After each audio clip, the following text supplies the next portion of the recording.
Congress Jayaprada won from Rampur in 2004 and 2009 for the Samajwadi Party. But in 2014, it was the BJP which won the Rampur seat in the Modi wave. Come 2019, Mohammad Azam Khan snatched back this seat for the SP by winning this seat and defeating Jayaprada from Rampur. But the last 5 years have been tough on Azam Khan, and we are at his iconic Muhammad Ali Jauhar University, and you can see the paint peeling off literally from the gate, and that has been the situation in Rampur for Azam Khan, with himself in jail, his family members in jail, and this is the first election in Rampur in 2024 when maybe the shadow of Azam Khan does hang over the seat, but the Azam Khan factor seems to be missing from the constituency. The Samajwadi Party has given a ticket to an imam from Delhi, Mohibullah, who's trying to stake his claim here and trying to get support, but facing a tough time from Azam Khan supporters because Azam Khan had wanted Akhilesh Yadav to contest from this seat or one of his nominees.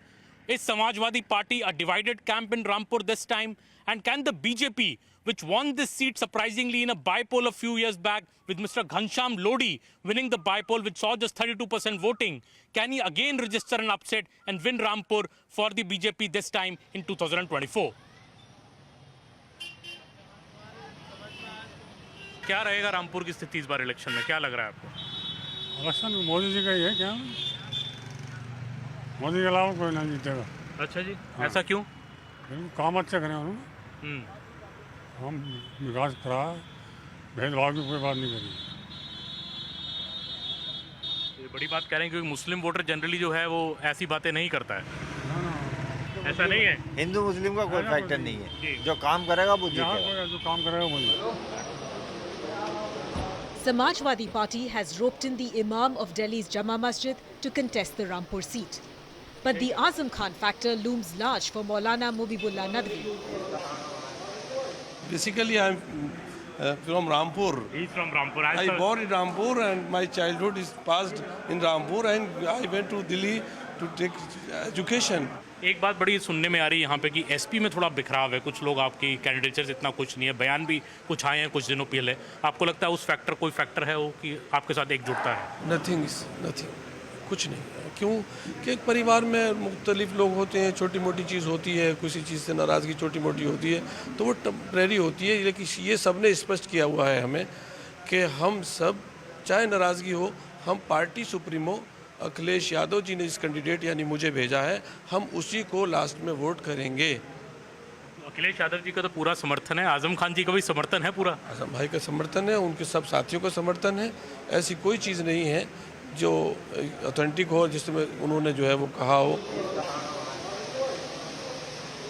कुछ सपा के कार्यकर्ता ऐसा लगता है कि साथ नहीं है, कुछ बयान भी ऐसे आए बीच में कि हम साथ नहीं देंगे। और दूसरी बात मैं पूछना चाह रहा था कि जो बसपा ने भी मुस्लिम कैंडिडेट दिया है वो भी क्या, उसका क्या कारण है? आपको लगता है उसका इंटेंशन क्या है बीएसपी का? यहाँ पे बीएसपी में और बीजेपी में कोई अंतर नहीं है। इस बार चुनाव जो है सरकार और जनता के बीच है, यानी जनता जो है सरकार की पॉलिसियों के खिलाफ वोट कर रही है, तो इसलिए है यहाँ सोने पे सुहागा। इस बार में ये है कि ये गठबंधन जो है इसमें कांग्रेस और अन्य दल जो हैं उनका भी इस बार जो है सपोर्ट है और वोट भी बढ़ेगा, सपोर्ट नहीं वोट भी बढ़ेगा। तो इस बार तो क्लियर सी बड़ी जीत होने वाली है। पर जो अंदर से एसपी के अंदर जो रामपुर लोकल लेवल पर बयान आए कि हम साथ नहीं देंगे, उसका नहीं लगता आप कुछ नुकसान?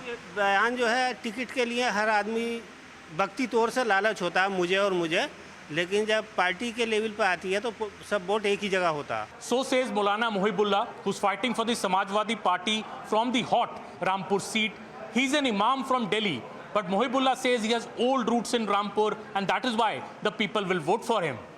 But he's taking on the BJP, Ghansham Lodi, who won this seat in a bypoll recently, a few years back, and now is contesting again on the BJP ticket, a seat in Rampur, which has nearly half Muslim population.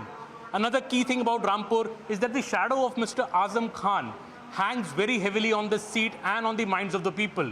There has been no election in Rampur where Azam Khan or his family have not had an imprint. Either they contested themselves or their chosen candidate was put up in the fight. But this time, it's a direct fight between Mohibullah and Ghansham Lodi of the BJP, and some in the SP say that the full support with Mohibullah from the local SP unit is wanting, with some statements coming that they won't back him in this election. BJP has given the Rampur ticket to sitting MP Ghanshyam Singh Lodhi. Lodhi says the contest is one-sided thanks to the Modi wave.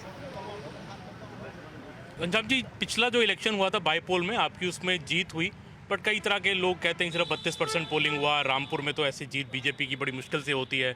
इस बार आप दोबारा candidate हैं, इस बार क्या mood है रामपुर में, आप क्या देख रहे हैं?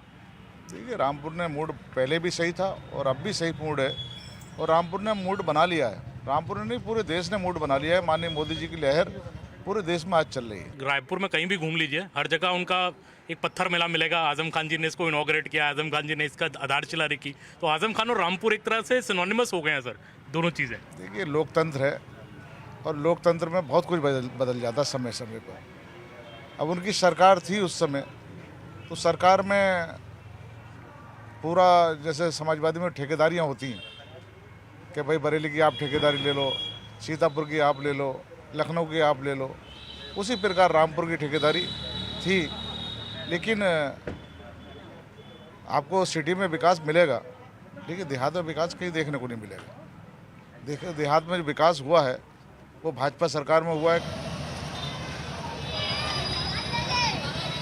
Rampur has more than 50% Muslim voters, but locals say the election is not about Hindu-Muslim issues. तो मुहिबुल्लाह नदवी जी तो इस सीट के लिए थोड़े नए हैं, हमेशा आजम खान जी का ही वर्चस्व यहाँ रहा यहाँ पे। आपको क्या लगता है क्या रहेगा इस बार?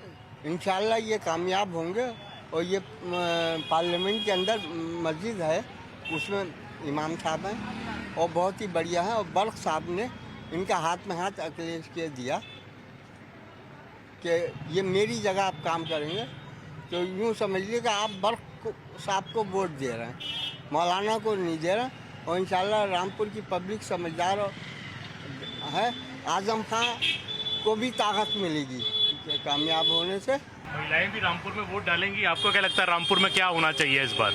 रामपुर के मुद्दों की बात होना चाहिए, विकास की बात होना चाहिए, ना कि हिंदू मुस्लिम होना चाहिए, ना कि क्या कहते हैं कि इधर उधर की बात होना चाहिए, सिर्फ मुद्दों की बात होना चाहिए और रामपुर वालों का जनता का विकास होना चाहिए बस। विकास हुआ है आपको लगता है? आजम खान जी इतने टाइम यहाँ वर्चस्व रहा पूरी फैमिली का। आजम खान जब थे तो जब भी कोई विकास नहीं था, हमने नहीं देखा था। नहीं पे उन्होंने जो क्वार्टर बनाए थे उसमें भी कई जगह छतें गिरी हैं, कच्चे मकान बनवाए थे, उनकी भी थी गलतियाँ। और रही बात अब भाजपा की, तो हमें नहीं लगता कि भाजपा के टाइम पे भी कोई विकास हुआ है। The Rampur seat has always been synonymous with Muhammad Azam Khan, who has been a multiple-time MLA from here, and his son Abdullah Azam, who was the MLA from the Suwar seat in Rampur. But this time, both the father-son duo are not in the electoral arena because they have been disqualified from contesting after being convicted in criminal cases. This is what is brightening the BJP's chances again in Rampur after the BJP secured a victory in the recent Lok Sabha bypoll when Ghanshyam Singh Lodhi won this seat, and he is now in the arena again as the BJP candidate. The Samajwadi Party and the Bahujan Samaj Party seem to have floated relatively unknown candidates, seemingly giving a walkover to the BJP on the hot seat of Rampur. Will there be any challenge in the days to come before the seats votes on April 19, or will the BJP repeat its victory here in Rampur once the Gad of Muhammad Azam Khan? This is Aman Sharma for CNN News 18 from Rampur.